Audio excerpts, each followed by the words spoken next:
It is the coldest, most isolated place on Earth. A continent larger than Europe, sealed beneath endless white silence, holding about 90% of the world's ice. But under that ice, Antarctica may be more than frozen rock. Satellite images show pyramid-shaped peaks, dark openings that look like doors, and strange lines in the snow. Science has found ancient forests, hidden lakes, red waterfalls, and microbes surviving in darkness. History has added old maps, forbidden expeditions, secret base rumors, and stories that refuse to die. For centuries, Antarctica was a blank space at the bottom of the world. Today, it is one of Earth's greatest mysteries. What is Antarctica really hiding? In 2016, satellite images of the Ellsworth Mountains went viral. Among the ice stood a sharp four-sided peak. From above, it looked almost too familiar: a pyramid. Its sides were steep, its summit came to a clean point. To some viewers, it looked less like a mountain and more like something built. The formation sits in one of the most remote landscapes on Earth, not far from the Patriot Hills region. Geologists offer a grounded explanation. It is probably a nunatak, a mountain peak rising above the ice. Wind, freeze-thaw erosion, and millions of years of weather can carve rock into dramatic geometric shapes. The Matterhorn is a famous example. But this Antarctic peak keeps the mystery alive because it appears to have four clean faces. Some independent researchers compare it to ancient pyramids in Egypt, Mexico, and Peru. Mainstream science rejects the idea of an ancient Antarctic pyramid. There is no evidence of construction. And yet the image is powerful because almost everything around it is buried. In Antarctica, even a mountain can begin to look like a clue. The pyramid is not the only strange shape seen from above. Across Antarctica, satellites have captured dark openings, rectangular shadows, cave mouths, and parallel lines that seem almost too clean to be natural. One discussed formation in East Antarctica looks like a large rectangular doorway in an icy rock wall. Its edges appear straight. The inside is dark. From space, it can feel like an entrance. Scientists point to ordinary explanations. Moving ice can pull away from rock and create gaps. Wind can carve snow into sharp edges. Melting, refreezing, and shadow can make natural cracks look artificial. Then there are the so-called stairs, dark horizontal lines rising toward a mountain, almost like steps. Layered ice, exposed rock bands, seasonal snow, and camera angle can create the illusion. But the unsettling part is that these features change. One year they vanish beneath snow. Another year they reappear after wind or melt. And because almost no one can simply walk there to check, the question stays open. Are we seeing natural fractures or the exposed edge of something older beneath the ice? The strangest truth about Antarctica is not a legend. It is science. Antarctica was not always frozen. Long before it became a desert of ice and wind, parts of the continent had forests, rivers, wetlands, and life. In 1912, members of Robert Falcon Scott's expedition found fossilized leaves near the Beardmore Glacier. Leaves near the South Pole seemed impossible, but later research confirmed the fossils were real. On Alexander Island and the Antarctic Peninsula, scientists also found fossil trees rooted in ancient soil, along with pollen, leaves, and organic remains. The picture is astonishing. Antarctica once held temperate rainforests, conifers, ferns, rivers, coastal plains, and wetlands.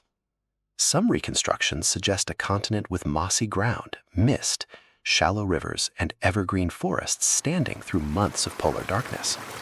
It would not have looked tropical in the modern sense. It was still a polar world, but a warmer one, shaped by long seasons of light and long seasons of night. This does not mean humans lived there.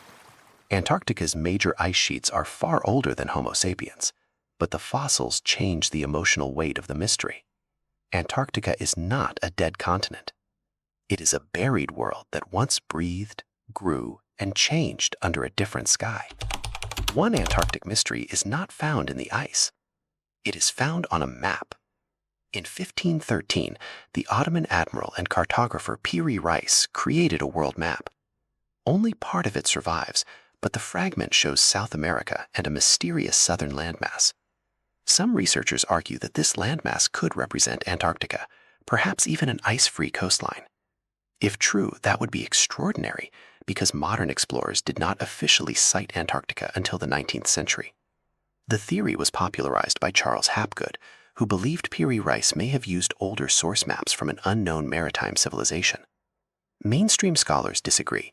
They say the southern land may be distortion, error, or the old idea of Terra Australis, the imagined southern continent drawn by mapmakers long before Antarctica was discovered. Still, the map captures something important. For centuries, people believed a hidden continent existed at the bottom of the world, and when Antarctica was finally found, it was stranger than the legends. Modern technology has confirmed something incredible.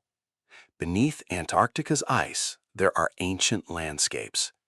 Using satellites and ice-penetrating radar, scientists have mapped buried valleys, ridges, river systems, and highlands under the East Antarctic ice sheet.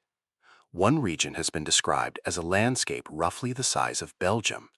It was shaped by rivers and weather before the ice locked it away. Some researchers believe parts of it may have stayed almost unchanged for millions of years. Think about that. A landscape once exposed to sunlight, rainfall, wind, plants, and perhaps animals, now sealed under ice like a world paused in time. This is where science becomes almost more mysterious than fiction. The ice is not only hiding mountains, it is preserving the memory of a warmer Earth, a greener Earth, and a chapter of natural history we have barely begun to read. Every radar line is like a page from a buried archive. Some pages show valleys, some show channels, some show high ground that may not have seen open air since long before human history began.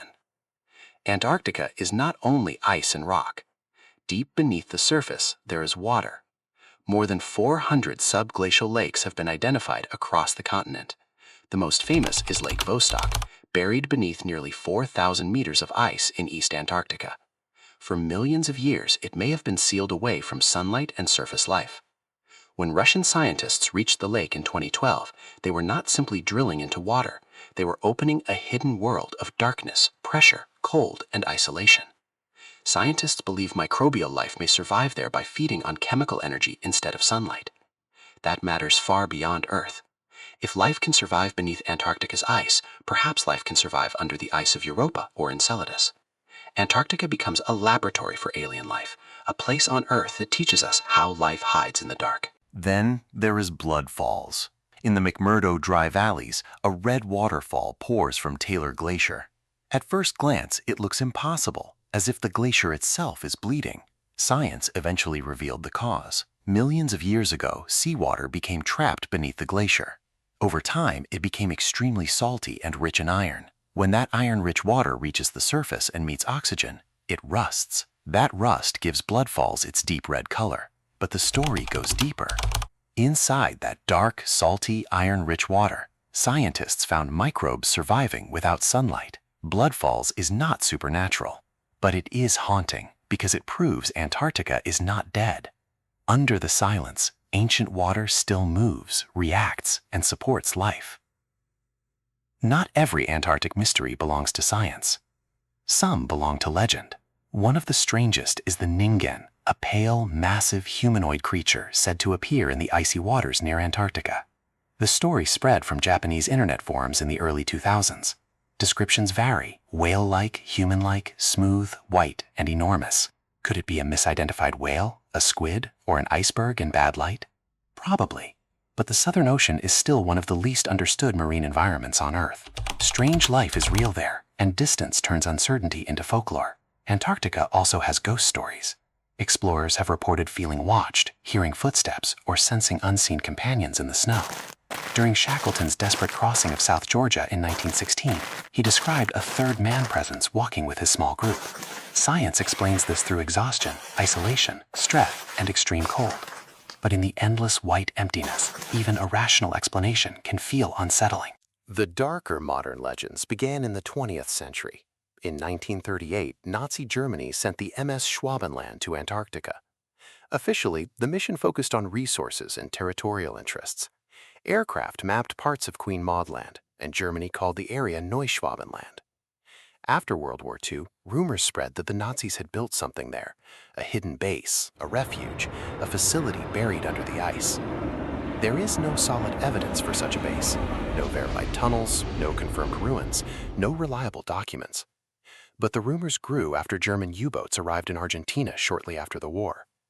Then came Operation High Jump. In 1946 and 1947, the United States launched a massive Antarctic expedition led publicly by Admiral Richard E. Byrd. Thousands of men, ships, aircraft, and military equipment went south. Officially, it was for training, mapping, and science. But its size, timing, and early end made people suspicious. Some believe High Jump was sent to investigate a Nazi presence. Others imagine hidden technology or unknown forces. Historians reject those claims. Still, Antarctica was the perfect canvas: remote, dangerous, politically sensitive, and almost impossible for ordinary people to verify. The strangest Byrd story came later. A document began circulating, claiming to be his secret diary. In it, Byrd supposedly flies beyond the ice into a warm, hidden valley, meets advanced beings, and receives a warning about humanity. The story connects to Agartha and Hollow Earth mythology. There is no verified evidence Byrd wrote this diary. Most historians consider it false. But it survives because it joins Antarctica's biggest myths into one narrative: ancient civilizations, hidden worlds, secret technology, UFOs, and silence. Then in 1959, 12 nations signed the Antarctic Treaty. It banned military activity, nuclear testing, and radioactive waste disposal. It protected scientific cooperation and froze territorial claims. Officially, it was a remarkable act of peace. But to some, the treaty created another question. Why did rival powers protect this frozen continent so quickly? The practical answer is simple: Antarctica is dangerous, fragile, and scientifically priceless. But the mystery remained. Even today, most people will never go there. Most of what we know comes from satellites, research stations, aircraft surveys, ice cores, and the slow patience of science. That distance leaves room for wonder and sometimes for wild stories. But it also makes the real discoveries feel larger. Maybe Antarctica is not hiding a lost civilization. Maybe there are no ancient pyramids, no secret bases, no creatures beneath the glaciers. But the truth is still extraordinary. Beneath the coldest place on Earth lies a buried world: ancient forests, hidden water, impossible life, lost landscapes, and questions we have only begun to ask. Antarctica is not mysterious because every legend is true. It is mysterious because reality there is already almost impossible. And until the ice gives up its secrets, Antarctica will remain what it has always been: the final forbidden continent.